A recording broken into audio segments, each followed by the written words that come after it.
Dans le domaine de la petite enfance, les listes d'attente pour inscrire son enfant en crèche nous conduisent à considérer qu'il faut diversifier l'offre d'accueil pour que chacun puisse trouver rapidement une solution.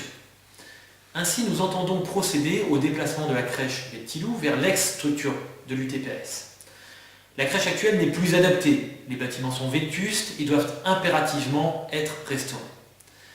On peut également y déplorer une absence d'espace et de verdure pour les enfants. Proche de la voie verte, le futur emplacement sera donc plus opportun. Il est important que vous sachiez que si nous envisageons le déplacement de la crèche actuelle, ancienne mairie annexe, ce n'est pas pour raser le bâtiment, mais pour le préserver et défendre notre patrimoine. Là où M. Debreu n'a aucun scrupule à le saccager pour y faire passer des bus. Grâce à l'espace plus important au sein de la crèche, un RAM, dit relais d'assistante maternelle, pourra voir le jour. Il s'agit d'un lieu d'information, de rencontre et d'échange au service des parents et attendu avec impatience par les assistantes maternelles, idée toujours rejetée par Bernard Debreu. Le RAM fixera des objectifs de coordination et d'actualisation des listes pour faciliter chacun dans ses démarches. Les assistantes maternelles et les enfants pourront également profiter d'un espace commun permettant les contacts et ouvrir l'enfant à la sociabilisation. Sur le secteur de l'Orival, nous voulons la création d'une halte garderie pour permettre à des parents d'y déposer ponctuellement les enfants, peut-être par exemple 2 après-midi par semaine. Ce projet que nous défendions en 2008 est aujourd'hui repris par M. Debreu.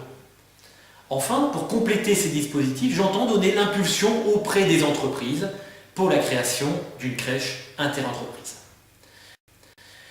Dans le domaine de l'enfance, comme j'ai pu l'évoquer sur les aspects de tarification, cantine ou centre de loisirs, nous entendons poursuivre une politique favorable aux familles.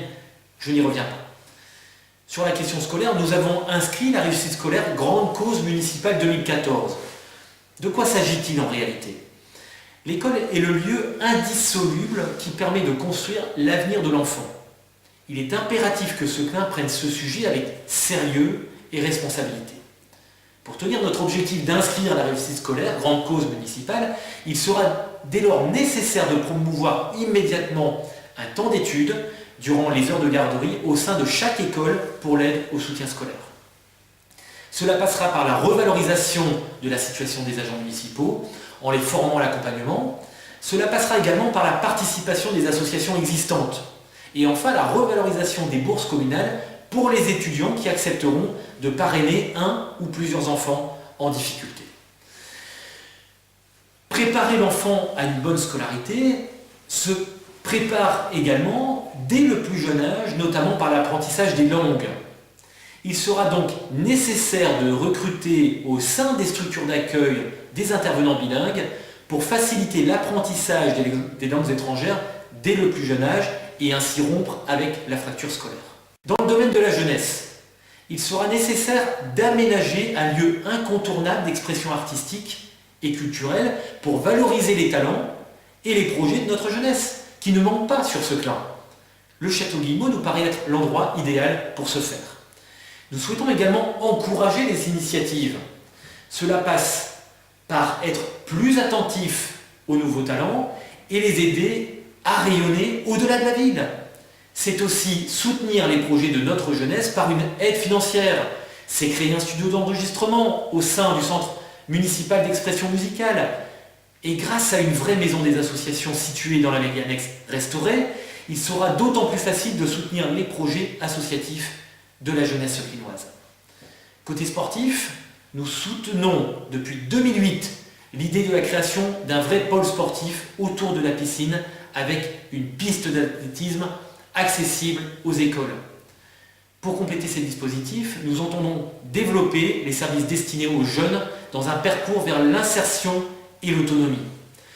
Concrètement, c'est instaurer un partenariat avec des clubs d'entreprise, c'est proposer des bourses au stage et nous systématiser dans les clauses d'insertion dans tous les marchés publics supérieurs à 60 000 €. Enfin, sur le volet jeunesse, à nos yeux, il est important de favoriser dans chaque quartier l'implantation d'un local où chacune et chacun pourra se retrouver en toute liberté. Il est inacceptable qu'il n'y ait rien d'autre que les cages d'escalier ou les trottoirs comme lieu de rencontre pour nos jeunes. Chères Seclinoises, chers Seclinois, le projet que nous proposons s'inscrit dans le cadre d'une vision économique différente, équitable et faite pour réduire nos dépenses et la pression fiscale qui pèse sur les ménages et les entreprises.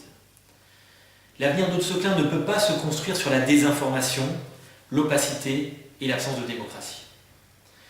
Seclin doit garder la maîtrise de son destin et ne pas accepter certains projets aberrants qui vous sont imposés, tels la carte pôle d'échange en centre-ville, des projets immobiliers sur des sols pollués, une densité urbaine irraisonnée.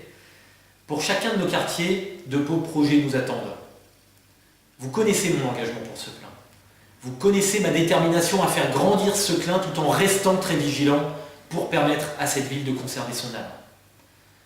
Je ne veux pas d'un Seclin reclus sur lui-même, timide, renfermé. Je veux un Seclin fier de ses racines. Je veux un Seclin précurseur, incontournable. Un Seclin où le maire assume enfin pleinement ses responsabilités en matière de sécurité. Seclinois, Seclinoises, de tous horizons, nous avons besoin de vous. L'avenir de Seclin passe par votre vote. Aidez-nous à construire un Seclin plus fort, plus rayonnant. J'ai besoin de votre soutien ce dimanche 23 mars, car il n'y aura qu'un seul tour. Chaque vote sera donc décisif, et je sais pouvoir compter sur chacun et chacune d'entre vous pour bâtir Seclin plus loin. À dimanche.